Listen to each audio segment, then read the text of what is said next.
अगर वो हिंदू हैं और वो अपने रिलीजन को या उसके नुक्ता नजर से चाहे वो जुल्म कर रहे हैं या नहीं, लेकिन वो अपने भारत को, अपने हिंदुत्व को अपनी प्रायोरिटी पर रखकर चल रहे हैं। इंडिया ने अमेरिका के साथ ताल्लुकात, ये सारा कुछ, लेकिन जब उन्होंने अपना ऑयल का इनके साथ बढ़ाने और इसको, तो अमेरिका ने इसके ऊपर अपनी रिजर्वेशन शो की। उन्होंने कहा देखिए हमारी जरूरत है और हम आपके साथ जरूर हैं, लेकिन जो सस्ता तेल हमें मिल सकता है या सस्ती गंदम मिल सकती है तो हम लेने से इनकार नहीं कर सकते। बात कुछ ऐसी है कि कल की हमारी गुफ्तगू ने पड़ोसी मुल्क के अंदर लोगों को बहुत सारी मिर्चें लगा दी। लोग वहाँ बहुत ज़्यादा परेशान हो गए, भाई पाकिस्तान को इतनी इमदाद मिल गई और पैसे मिल गए, जबकि आपको पता है कि उन्होंने तो कोशिश ये की थी कि वो पहाड़ों पर से जाकर छलांग मार के किसी तरह पाकिस्तान को फंसवा दें। लेकिन हिंदुस्तान की जो नाकामयाबी है वो इसी से जाहिर होती है कि सबसे पहले पाकिस्तान ने अफगानिस्तान से उनको छितर मार के निकाल दिया, यानी पाकिस्तानी तो उससे भी ज़्यादा गए गुजरे, वो चाह रहे हैं हमारा मुल्क डिफॉल्ट हो जाए। किसी भी पैमाने में मेडिकल सेक्टर, एजुकेशन सेक्टर, अलग अलग सेक्टर में आप देख लो, स्पेस सेक्टर, सब में भारत तरक्की कर रहा है। भारत सब चीज में तरक्की कर रहा है। उसके साथ में जो बहुत ही ज्यादा तेजी से चीज आगे बढ़ रही है वो है भारत की संस्कृति। भारत की जो संस्कृति है वो भी बड़ी तेजी से हमको डेवलप करती हुई आज हर तरफ में नजर आ रही है। अब इसी से हम अंदाजा लगा सकते हैं जिस तरीके से भारत की जो संस्कृति है वो डेवलप करती चली जा रही है, डेवलप करती चली जा रही है, तो एक माहौल बन रहा है सनातन पताका विश्व भर में फहराने का, वो फहरा भी रही है। ये सब देख करके पाकिस्तानियों से बर्दाश्त नहीं हो रहा है कि एक तरफ उनके लोगों को धक्का मार मार के निकाला जा रहा है, उनके लोग जेलों में डाले जा रहे हैं, उनके लोगों को, उनके साथ में कोई इस्लामिक कंट्रीज पहले तो साथ आता था, तो इस्लामिक कंट्रीज में इनके लोग उठा उठा के जेल में डाले जा रहे हैं, जुर्माना लगाया जा रहा है, धक्के मार बाहर निकाले जा रहे हैं। तो ये सब चीज़ें हैं जो पाकिस्तानियों को टेंशन में डाल रही है। आखिर हमारी इतनी बेइज्जती है और ये जो हमारे साथ में आज़ाद हो, जिसमें लड़े निकल के आज़ाद हो, वो इतना आगे निकल रहा है। दूसरी तरफ भारत और चीन के दरमियान सरहदी तनाजात कोई नई बात नहीं है, लेकिन इसके बावजूद उनका ट्रेड वॉल्यूम बढ़ गया है। भारत के ईरान के साथ ताल्लुकात जो हैं, हालांकि ईरान भी अमेरिका की रेड लिस्ट में है, उनके साथ भी उनके ताल्लुकात और ट्रेड बढ़ती जा रही है। वो वहां से भी अपना सस्ता तेल भी ले रहे हैं। और दूसरी, अब आपको क्या लगता है हम इतने खुश क्यों हो रहे हैं? इमदाद तो नहीं, ये कर्जे हैं ये। देखिए, पहली दफ़ा मैं देख रहा हूँ, खुदा न खास्ता या खुदा अल्लाह करता कि इस मुल्क में सैलाब ना आते तो आपकी क्या इकनॉमिक प्लानिंग थी? ज़ीरो। आप क्या बहाना करते? हमें भूख लगती है, हमें खाना नहीं मिलता, हम भूखे भिखारी हो गए हुए हैं। आप जैसे एक्सरे लेके भीख मांगते हैं चौराहों के ऊपर, आप वहां जाके हमें हेल्थ फैसिलिटीज नहीं है, हमें पैसे दो। आपकी कोई इकोनॉमिक प्लानिंग ही नहीं है। Exactly. चलो आप वहां चले गए, अब होगा क्या? ये जो सारे पहले तो बात कर, लोन है, लोन किसने वापस करना है? मैंने, आपने। चलो हम सारे शेयर करते हैं गरीब लोगों की मामले के अंदर के, चलो गरीबों को कुछ लगे क्या वहां। मगर अब तो आपको कोई कुछ देने के लिए तैयार ही नहीं है, तो आप पूछें कि भाई क्या। अगर आने वाले टाइम में वर्ल्ड को कोई इस रिसेशन से निकालेगा वो इंडिया है।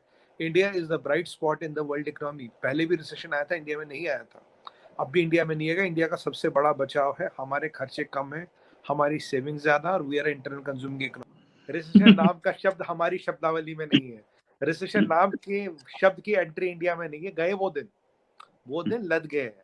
अगर आज आप देखें, अब आप वर्ल्ड बैंक की बात करें तो इंडिया का इकोनॉमिक आउटलुक 8% है, 7-8%। आप जेपी मॉर्गन की बात करें तो आने वाले 8 से 10 सालों में विल बी 10 ट्रिलियन इकोनॉमी। आजकल मोदी जी का स्टेटमेंट देखें, एसएनपी की रेटिंग की बात करें, मूडीज की बात करें, नेक्स्ट 4 से 5 सालों में विल बी 5 ट्रिलियन इकोनॉमी। हमारा इकोनॉमिक आउटलुक अगले साल का 7 से 8% है। हमारे पास दुनिया में सबसे ज्यादा सोना, हमारे पास 4th हाईएस्ट या 3rd highest foreign exchange reserve आज की डेट में है। हमारे पास सशक्त आर्मी है, we are number 3rd military power in the world. By economy we are number 5 and by GD by PPP we are number 3rd। वही नहीं, we have the largest army by number in the world. और India में 800 million youth है। India में आपको आप इसका आकलन इसी से करिए, इंडिया बन गया है world's highest 3rd biggest telecom ये ऑटोमोबाइल मार्केट। और पता है यहाँ कितने लोगों के पास गाड़ी है? अभी 1000 में से 22 लोगों के पास गाड़ी है, तब हम नंबर 3rd बन गए। 98% मार्केट अनटैप्ड है। हमारे टूरिज्म की बात करूं, टूरिज्म हमारे यहाँ $500 बिलियन का मार्केट है, $500 बिलियन का मार्केट। का मतलब है ना हम इस तरफ के रहे हैं ना हम उस तरफ के रहे हैं, बल्कि ना हम अपने घर के भी नहीं रहे हैं। बिल्कुल। तो ये सूरत हाल फखर अब बहुत परेशान कुन है। पाकिस्तान के साथ हम लड़ रहे हैं, ईरान हमसे भागा भागा जा रहा है, चीन हमसे नाराज है, हिंदुस्तान के साथ तो हम कहते हैं कि वो तो अजीज दुश्मन है। तो सर कौन हमारे यकीन करेगा? अब तो सऊदी अरेबिया, यूएई ने भी कह दिया भाई तुम जानो, हिंदुस्तान जाने, हमारे उनके साथ ताल्लुकात, इजराइल के साथ भी उन्होंने ताल्लुकात बना लिए। लेकिन हिंदुस्तान तो हमारा दुश्मन है, चलो वो चाह रहा है, पाकिस्तानी ऐसी बावले हो रहे, पेट पे लेट रहे हैं, हमारा मुल्क डिफॉल्ट होने वाला है। अच्छा खैर, एनीवे दोनों माइंडसेट जो थे दोनों नाकाम हो गए। उसकी वजह यह है कि पाकिस्तान को मिल गए नोटू, चाहे वो 2 साल में मिले 3 साल में मिले, जैसे आप उसको बेहतर समझें, ठीक है। और अगर हिंदुस्तान खुद को सोने की चिड़िया समझता है तो जैसे पहले ये सोने की चिड़िया दुनिया को ललचाती थी और दुनिया यहाँ आ जाती थी इसको फतह करने के लिए, तो अभी भी उनकी नज़रें इसी के ऊपर हैं। ठीक है, मान लिया उनके पास $200 अरब के रिजर्व हैं। फिर FATF के अंदर पाकिस्तान वाइट लिस्ट में आ गया। उस दिन तो गशी के दौरे आए, बहुत सारे लोगों को हिंदुस्तान में उल्टियाँ लग गई जो मोदी के भक्त थे उनको। और उसके बाद अब आप देखें कि ये किसी तरह चाह रहे थे कि पाकिस्तान डिफ़ॉल्ट हो जाए, ठीक है। और ये मुनफरिद चीज़ है कि पाकिस्तानी और हिंदुस्तानी दोनों साइड के ऊपर एक ही टाइप के लोग, हुकूमत सियासी कोई भी हो, this is the, you can say this is the bigger canvas, कि ये सारा स्ट्रेटेजिक गेम है। और इस गेम के अंदर अहमियत यही है कि क्योंकि हम पाकिस्तान की बात तो हमेशा करते रहते हैं कि वो शो बहुत ज़्यादा पूरे खित्ते में मकबूल है, तो मैं ये वाजे कर दूं कि ये इकोनॉमिक गेम बड़ी वास्ट है। F-16 हमारे पास है, जोहरी ताकत हम है, इंडिया को चेक में कौन रखेगा? हम रखेंगे। मुख्तसर मैंने आपको बातें बता दी। नंबर 1 ये आपके सामने की बात है, अफगानिस्तान हाथ से फिसल के निकल गया इंडिया से, है ना। इंडिया बेचारा खाली हाथ बैठा बस तालियां बजा रहा है, और दूसरे झूठी तस्वीर लगा देते हैं हमारा जो भी वजीर आजम होता है उसकी, और दिल जाहिर कर रहे होते हैं यार ये पाकिस्तानी बिगाड़। तो हमको तो मिल गए ना नोटू। कि पाकिस्तान की बदकिस्मती ये रही कि हमने आज तक ऐसी पॉलिसीज़ नहीं बनाई, कंड्यूसिव से एक्सपोर्ट ओरिएंटेड कंड्यूसिव पॉलिसीज़ का एनवायरनमेंट हमने क्रिएट ही नहीं किया यहाँ पर। पाकिस्तान की तिजारत देखिए, हमें जब GSP मिला था 2014 में, 2015 से लागू हुआ था, हमने आज तक देखिए गंदम तक इंपोर्ट कर रहे हैं, हम कॉटन इंपोर्ट कर रहे हैं, हम लोग फ्रूट्स बहुत सारे इंपोर्ट कर रहे हैं खामखाई के। हमने आज तक ऐसी पॉलिसीज़ नहीं बनाई जिससे कि हम एक ऐसा इन्वायरमेंट क्रिएट करें कि एग्रीकल्चरल इनकम हमारी बढ़े। एग्रीकल्चर पर हमने कभी तवज्जो नहीं दी। अल्लाह देखिए, मुझे तो अच्छा ही लगता है ये इस किस्म की, अगर हम जो इमदाद और लोन्स लेके जब इकोनॉमी चलाई जाती है, this is not the way to run a country actually. Problem ये है कि हमारे यहाँ अनफॉर्चुनेटली इनकॉम्पिटेंसी इतनी है, ना सिर्फ हमारी ब्यूरोक्रेसी में बल्कि हमारे सियासी लोगों में भी। ये जो सो कॉल्ड जो नाम नहाद सियासी जमातें हैं, यकीन जानिए 30 साल इन्होंने इस मुल्क पर हुकूमत की है, 30-35 साल। सुब्हान तआला ने हमें इतना ज़बरदस्त, यानी कि आप समझें कि ज़रखेज़ ज़मीन दी है कि हम हर किस्म की चीज़ कर सकते हैं, लेकिन ना तो कोई मोटिवेशन है, ना इस पर कोई पॉलिसीज़ हैं, कोई सिंसियर नहीं। इसी तरह अगर आप देखें इंडस्ट्रियलाइजेशन के ऊपर, अगर देखें तो आपको अंदाज़ा होगा कि अभी भी हम उस इंडस्ट्री के लेवल पे नहीं है। भारत जिस तरीके से अपनी तरक्की तो कर ही रहा है, भारत की जो सनातन संस्कृति है पूरे विश्व भर में अपना डंका बजा रही है। आज हम देख रहे हैं पिछले 75 सालों में भारत में यदि मंदिर बनने की बात होती थी, यदि कोई भी हम सिंपल से श्री राम जन्मभूमि मंदिर की बात कर लें, उसकी ही बात होती थी तो हमको डर लगता था, भारतीय लोगों को ये लगता था कि विदेश का बहुत ज़्यादा दबाव आ जाएगा। हमारे नेता जो थे उस समय के सो कॉल्ड, जो उस समय सत्ता में थे, डराते थे कि नहीं नहीं ऐसा नहीं हो सकता, वरना पूरे जितने 56-57 इस्लामिक कंट्रीज वो बुरा मान जाएंगे, वेस्ट हम पे दबाव डालेगा, अमेरिका खिलाफ हो जाएगा, सब कुछ हो जाएगा, हम नहीं कर सकते ऐसा। आज क्या हो रहा है? आज इस्लामिक कंट्रीज़ में भी मंदिर बन रहे हैं, और बल्कि दुनिया के सबसे बड़े मंदिरों में से एक ऐसे प्रोजेक्ट जो हैं वो कहीं यूएई में और भी अन्य देशों में, सऊदी अरब में भी हमने सुना, आपने सुना कि मंदिर बन रहा है। तो ये सब चीज़ें तो हो ही रही हैं।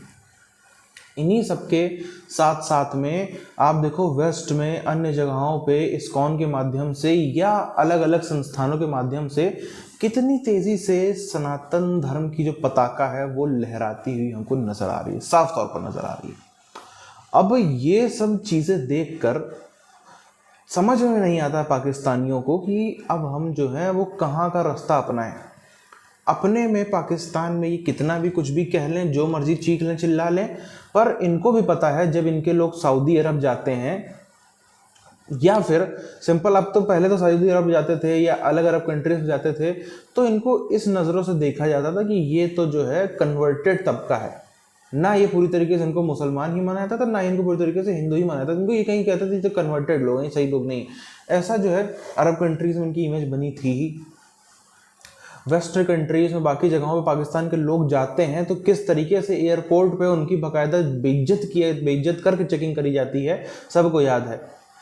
आज भी आप देख लो कैसे इंटरनेट पे हजारों वीडियो पड़े हैं जिसमें पाकिस्तानियों ने अपने व्लॉग बना बना के डाले हैं कि जब वो इस्लामिक कंट्रीज के एयरपोर्ट पे, दुनिया के किसी भी बड़े देश के एयरपोर्ट पे जाते हैं, वेस्ट का हो, इस्लामिक कंट्रीज का, इधर उधर कहीं का भी हो, सिर्फ और सिर्फ पाकिस्तानी होने की वजह से और उनकी अपनी आइडेंटिटी की वजह से उनके साथ में खास तौर पर एकदम दरिंदों की तरह उनको चेक किया जाता है। जैसे पक्का यही अभी जेल से छूट के कोई आया, ऐसे चेक किया जाता है।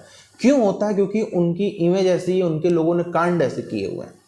दूसरी तरफ भारत के प्रधानमंत्री को भी सम्मान मिलता है, भारत के नागरिकों को भी सम्मान मिलता है।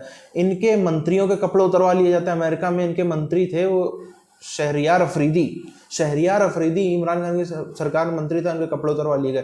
प्रधानमंत्री इनका बिल्कुल ऐसे इज्जत पाता है जैसे किसी देश का फॉरेन मिनिस्टर भी नहीं, डिप्लोमेट गया हो, जैसे डिप्लोमेट इज्जत पाता है वैसे इनका प्रधानमंत्री इज्जत पाता है। भारत में देखते हैं राष्ट्रपति कूद कूद के मिलने आते। तो ये सब वो चीजें हैं जो देख करके पाकिस्तानियों को अपना बरनौल कहाँ से ढूंढे कहाँ से ना ढूंढे उसका ठिकाना नहीं मिल पा रहा है।